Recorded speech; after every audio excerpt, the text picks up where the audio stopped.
Pemirsa, Anda kembali menyaksikan debat publik ketiga pasangan calon gubernur dan wakil gubernur Jawa Tengah tahun 2024. Untuk memperdalam visi misi dan program unggulan yang diusung para pasangan calon gubernur dan wakil gubernur dalam segmen ini, masing-masing calon gubernur akan menjawab pertanyaan hasil rumusan dari tim panelis. Isu strategis, kualitas hidup, dan daya saing sumber daya manusia, juga kekuatan budaya sebagai karakter dan jati diri masyarakat menjadi latar belakang tema debat pada malam hari ini, yaitu membangun sosial budaya, pendidikan, kesehatan, dan perlindungan untuk masyarakat yang sejahtera dan toleran. Hadirin dan juga pemirsa, dapat Anda lihat saat ini di depan kami posisi semua amplop masih tersegel rapat. Ini terjaga betul kerahasiaannya dan nanti akan kami buka. Ini merupakan hasil rumusan dari tim panelis. Dan kita akan langsung saja membacakan aturan main dalam segmen ini. Jadi mohon disimak dengan baik. Pemilihan amplop pertanyaan dalam segmen ini akan dilakukan langsung oleh para calon gubernur. Kita ulangi, dilakukan oleh calon gubernur dengan cara mengambil salah satu nomor dari 5 nomor yang tersedia pada fishbowl huruf A. Selanjutnya pertanyaan rumusan panelis akan kami bacakan. Dan untuk menjawab pertanyaan, masing-masing calon gubernur diberi waktu 3 menit Bapak-Bapak. Dilanjutkan calon gubernur lain menanggapi selama 2 menit. Setelahnya diberi kesempatan kembali untuk memberikan tanggapan balik dengan waktu 2 menit. Sementara itu untuk pasangan calon wakil gubernur juga diperkenankan untuk menambahkan jawaban atau tanggapan selama waktu berbicara ini masih tersedia.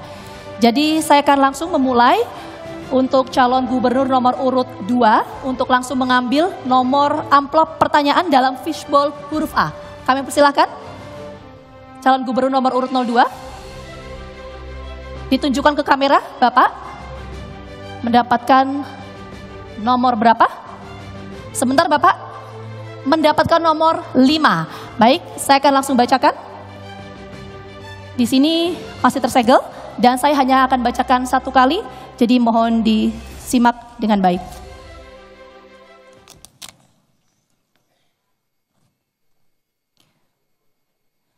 Bonus demografi merupakan potensi besar untuk mencapai Indonesia Emas 2045.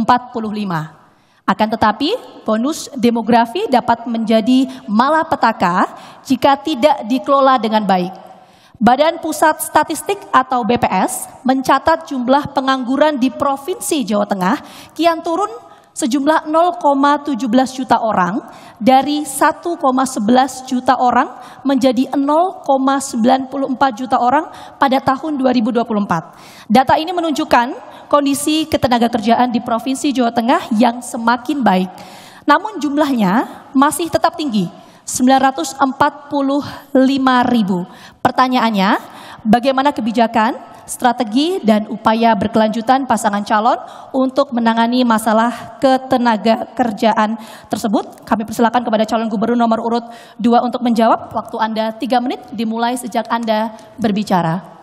Baik, terima kasih Saudara Moderator. Ketenagakerjaan memang menjadi PR kita bersama. Tentu yang paling utama adalah bagaimana pendidikan kita dapat kerja. Oleh karena itu, apabila saya dengan Gus Yassin nanti terpilih, saya pastikan bahwa kurikulum pendidikan kita harus mendekatkan kepada kesempatan kerja. Sehingga lulus sekolah dapat kerja. Itu yang pertama. Kemudian yang kedua, kita harus memperhatikan negara hadir terkait apa? Terkait dengan miskin yang ekstrim. Maka yang kita lakukan adalah memberikan subsidi pangan murah. Kemudian yang kedua, memberikan sekolah gratis serta memberikan kesehatan gratis. Sekolah gratis yang kita lakukan adalah mereka adalah yang miskin ekstrim, yaitu hampir 160.000 miskin ekstrim yang putus sekolah dengan diberikan pakaian, kemudian buku, internet gratis. Kemudian daycare kita berikan kepada masyarakat kita, ibu-ibu yang menitipkan anaknya ke sekolah. Kemudian juga kita berikan terkait dengan ongkos. Jadi ongkos yang selama ini kendaraan umum adalah 2.000, maka akan diberikan 1.000 untuk kita. Termasuk bagaimana kita nanti akan menciptakan namanya Des Ketenagakerjaan. Kita akan koordinasi dengan Polda Jawa Tengah. Untuk apa? Des Tenaga Kerja adalah untuk melindungi hak-hak buruh dari mulai BPJS-nya, kemudian dari upahnya, dari PHK apalagi pesangon.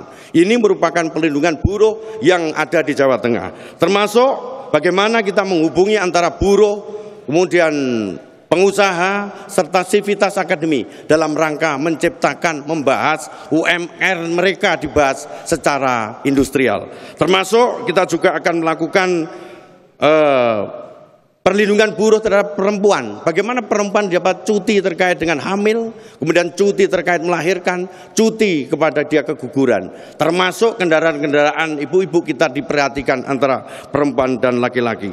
Oleh karena itu, yang tidak kalah pentingnya, untuk UMKM juga kita tingkatkan. Kita tahu UMKM kita yang mikro, kita dampingi permodalannya. Setelah kita dampingi permodalannya, kita dampingi penjualannya. Sehingga UMKM mikro kita bisa naik kelas menjadi UMKM kecil dan menengah.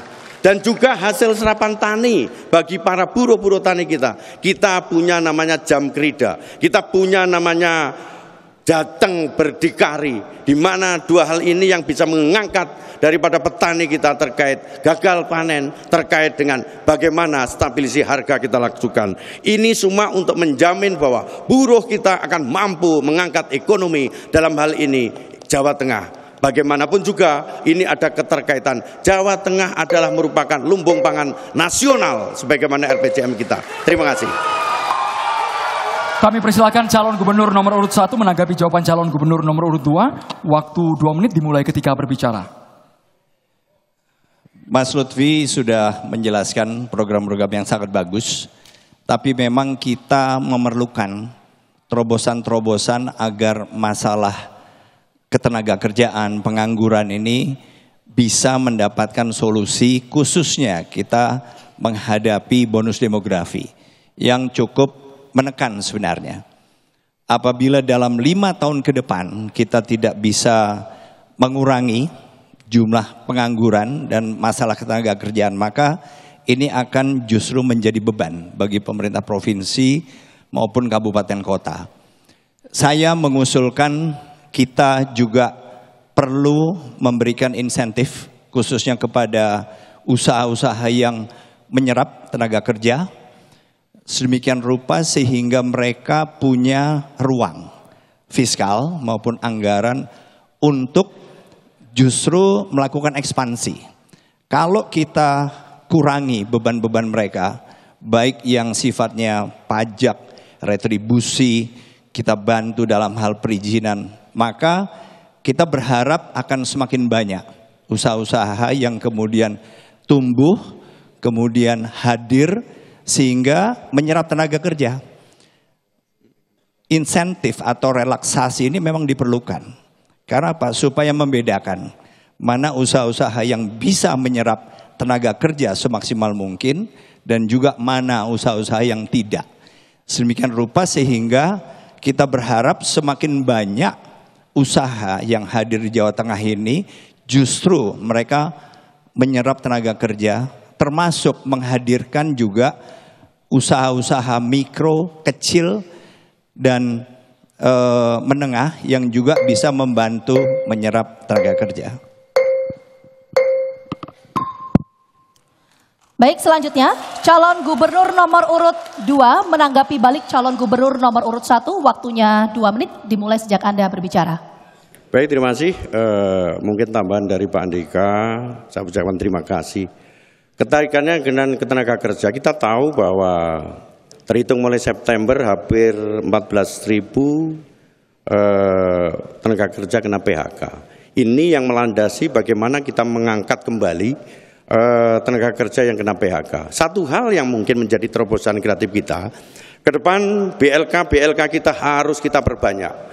Lowongan kerja di Jawa Tengah itu banyak, tetapi kita tidak mampu menyerap karena sumber daya manusia yang dibutuhkan oleh perusahaan kita kurang mumpuni. Contoh misalnya, bagaimana seorang usaha garment di Ungaran, tetapi BLK-nya ada di Kendal. Ini namanya Joko Sembung naik ojek. Akhirnya apa? Personel daripada yang mewawahi daripada garment itu adalah wilayah Ungaran. Oleh karena itu, ke depan untuk mengurangi daripada angka pengangguran terkait pekerja, kita perbanyak BLK untuk mendidik masyarakat kita, khususnya para buruh yang kena PHK. Masukkan kepada BK itu, dia akan siap pakai tanpa menambah daripada personel dari wilayah luar Jawa Tengah. Contoh misalkan, kalau PHK-nya di wilayah kita, maka masukkan ke BLK kita secara tidak langsung, dia efektif kerja. Yang kedua, dia memanfaatkan tenaga lokal yang bisa siap pakai untuk perusahaan kita. Terima kasih. Waktu masih tersisa, mau digunakan atau cukup? Cukup? Bapak. Oke. Baik,